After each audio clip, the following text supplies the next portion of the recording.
Welcome to విధ్వంసం files. SC ST అత్యాచార నిరోధక చట్టం 1989లో వచ్చింది. షెడ్యూల్ కులాలు, తెగలకు చెందిన పౌరులు తమ కులం, తెగ ప్రాతిపదికగా అన్యాయాలకు, అకృత్యాలకు గురి కాకుండా చూడటం ఈ చట్టం లక్ష్యం. వారిని కులం పేరుతో నిందించడం కూడా ఈ చట్టం ప్రకారం నేరమే. ఈ చట్టం ఎస్సీలకు, ఎస్టీలకు మాత్రం వర్తించదని అందులోనే స్పష్టంగా రాశారు. అలాంటిది 5 ఎస్సీలు అత్యాచార నిరోధక చట్టం కింద 2 వారాలకు పైగా జైల్లో ఉన్నారు. ఎవరిని రక్షించడం కోసమైతే ఈ చట్టం వచ్చిందో వారిని శిక్షించడం కోసం అదే చట్టాన్ని ఉపయోగించిన ఘనతను వైఎస్ జగన్ ప్రభుత్వం సంపాదించుకున్నది. అది ఎలాగో ఒకసారి చూద్దాం. అమరావతిలోని రాజధాని కొనసాగాలని ఉద్యమిస్తున్న రైతులు ఆ నగరానికి ప్రధాని మోదీ భూమి పూజ చేసి 5 ఏళ్లైన సందర్భంగా అక్టోబర్ 23న ఉద్దండరాయనిపాలెం దగ్గర ధర్నా చేశారు. అమరావతి భూముల్లో ఇళ్ల స్థలాలు కావాలని కోరుతూ కొందరు బయటి వ్యక్తులు అదే రోజు పోటీగా అక్కడికి రావడంతో పరిస్థితి ఉద్రిక్తంగా మారింది. మరుసటి రోజు కొందరు బయటి వారు ఆటోలో వస్తుంటే కృష్ణాయపాలెం రైతులు వారిని అడ్డుకున్నారు. అక్కడ చిన్నపాటి ఘర్షణ జరిగింది. కృష్ణాయపాలెం గ్రామానికి చెందిన వ్యక్తి ఒకరు ఆ అడ్డుకున్న వారిపై పోలీసులకు ఫిర్యాదు చేశారు. మంగళగిరి రూరల్ పోలీసులు ఐపీసీ సెక్షన్ 341 అక్రమంగా నిర్బంధించడం, 506 నేరపూరిత బెదిరింపు, ఈ 2 సెక్షన్ల కింద కేసు పెట్టారు. అప్పటికి ఎస్సీ ఎస్టీ చట్టం ప్రస్తావన లేదు. మంగళగిరి డీఎస్పీ రంగంలో దిగిన తర్వాత వరుస మారింది. దళితులైన ఫిర్యాదుదారు నుంచి సిఆర్పిసి సెక్షన్ 161 కింద స్టేట్మెంట్ తీసుకున్నట్టు ఒక పత్రం తయారు చేసి అందులో కులం ప్రస్తావన తెచ్చారు. దానితో ఎస్సీ ఎస్టీ అత్యాచార నిరోధక చట్టం వర్తింపజేయడం కుదిరింది. ఈ లోపు ఫిర్యాదుదారుకు విషయం తెలిసింది. పోలీస్ స్టేషన్కి వెళ్ళి తనను కులం పేరుతో ఎవరు దూషించలేదని, తన ఫిర్యాదును వెనక్కి తీసుకుంటున్నారని రాతపూర్వకంగా తెలిపారు. కేసు పెట్టేశాం, ఇక మా చేతిలో ఏమీ లేదు అని పోలీసులు తప్పుకున్నారు. నిందితులను తీసుకువెళ్లి మంగళగిరి మ్యాజిస్ట్రేట్ ముందు హాజరుపరిచారు. మ్యాజిస్ట్రేట్ వెనక ముందు చూడకుండా 7గురిని జ్యుడిషియల్ రిమాండ్కు పంపించారు. వారిలో 5గురు దళితులు, మిగతా 2 బీసీలు. దళితులైన 5గురికి ఎస్సీ ఎస్టీ చట్టం వర్తించదు. కానీ ఆ చట్టం కింద నేరం చేశారన్న అభియోగంపై జైలుకు వెళ్లారు. వారిని కోవిడ్ జాగ్రత్తలో భాగంగా ముందు నర్సరావుపేట జైలుకు పంపారు. అక్కడ 2 రోజులు క్వారంటైన్లో ఉన్న తర్వాత గుంటూరు సబ్ జైలుకు తరలించారు. అలా తరలిస్తున్నప్పుడు వారికి సంకెళ్లు వేశారు.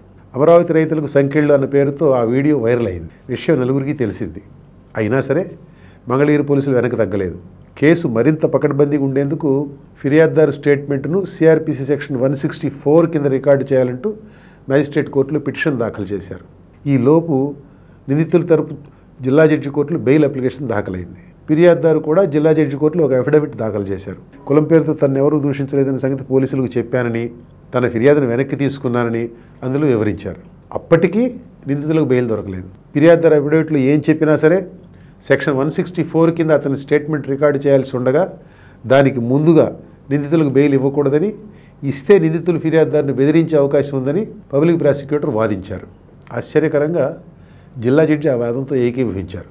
నిందితులు బెయిల్ కోసం హైకోర్టును ఆశ్రయించాల్సి వచ్చింది. నిందితులకు బెయిల్ మంజూరు చేసిన న్యాయమూర్తి జస్టిస్ కన్నిగంట లలిత అర్నేష్ కుమార్ కేసు తీర్పులో సుప్రీంకోర్టు ఇచ్చిన ఆదేశాలను ఈ కేసులో పోలీసులు ఉల్లంఘించిన విషయాన్ని ఎత్తి చూపారు. 7 ఏళ్ల కన్నా తక్కువ శిక్ష పడే కేసులో నిందితులను ముందు అరెస్ట్ చేయకుండా సెక్షన్ 41A ప్రకారం నోటీస్ ఇవ్వాలని ఆ తీర్పులో సుప్రీంకోర్టు స్పష్టం చేసింది. పోలీసులు తప్పు చేశారు, సరే. మరి మ్యాజిస్ట్రేటు, జిల్లా జడ్జి ఎందుకు దాన్ని సరిచేయలేదు? హైకోర్టు న్యాయమూర్తి ఈ పాయింట్ కూడా చర్చించారు. ఎస్సీ ఎస్టీ అత్యాచార నిరోధక చట్టం కింద కేసు పెట్టే ముందు ఫిర్యాదుదారు కులాన్ని, నిందితుల కులాలను పోలీసులు నిర్ధారించుకోవాలని 2014 ఆంధ్రప్రదేశ్ హైకోర్టు న్యాయమూర్తి జస్టిస్ రమేష్ రంగనాథన్ ఒక కేసు తీర్పులో చెప్పారు 2014లో. ఈ విషయం మంగళగిరి పోలీసులకు తెలియదు అనుకోవాలా మనం? ఎఫ్ఐఆర్లో, రిమాండ్ రిపోర్ట్లో నిందితుల కులాలు స్పష్టంగా రాశారు. రాసి రిమాండ్ కోసం మ్యాజిస్ట్రేట్ ముందు నుంచోబెట్టారు. మ్యాజిస్ట్రేట్ ఇదేంటి, ఎస్సీలకి ఈ చట్టం ఎలా వర్తిస్తుంది అని పోలీసులను ప్రశ్నించలేదు. 7గురిని రిమాండ్కు పంపారు. జిల్లా జడ్జి ముందు బెయిల్ పిటిషన్పై విచారణ జరిగినప్పుడు నిందితుల తరపు న్యాయవాది కారుమంచి ఇంద్రనీల్ బాబు విషయమంతా వివరించారు. దానికి తోడు ఫిర్యాదుదారు అఫిడవిట్ జడ్జిమెంట్ ఉంది ఎటు.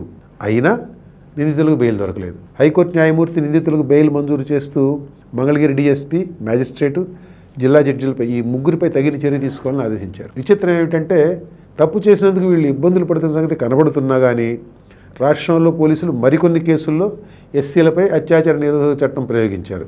తాజాగా నంద్యాల జిల్లాలో ఎస్సీ కులానికి చెందిన ఒక గ్రామీణ విలేకరిపై ఈ చట్టాన్ని ప్రయోగించారు. అదేమిటని అడిగితే నీకు దిక్కును చోట చెప్పుకోపొమ్మన్నారు. ఇంద్రనీల్ బాబు మాటల్లో చెప్పాలంటే, అడ్వకేట్ మాటల్లో చెప్పాలంటే, మేము ఏం చేసినా చెల్లుతుంది అన్న వలసవాద భావజాలం నుంచి పుట్టే అహంకారం పోలీసులతో ఇలాంటి పనులు చేయిస్తున్నది. ఏ చట్టాల ఆధారంగా పోలీసులు ప్రజలను వేధిస్తున్నారో అవే చట్టాల ఆసరాతో తప్పు చేసిన పోలీసులకు ప్రజలు బుద్ధి చెప్పగలరు అని ఆయన అన్నారు. నిజానికి పోలీసులు సహా పాలకులకు ఆ ప్రజలే ప్రభువులు. దళితుల రక్షణ కోసం తెచ్చిన చట్టాన్ని వారిపైనే ప్రయోగించడం ఏమిటది? ఇలాంటి తప్పుడు పనులు చేస్తే యూనిఫామ్ తొలగిస్తాను జాగ్రత్త అని ప్రభుత్వం హెచ్చరించవచ్చు. బాగానే ఉంది సంబడం, అసలు సమస్య మొదలైంది అక్కడ కదా అని అనుకోవాలి మనం.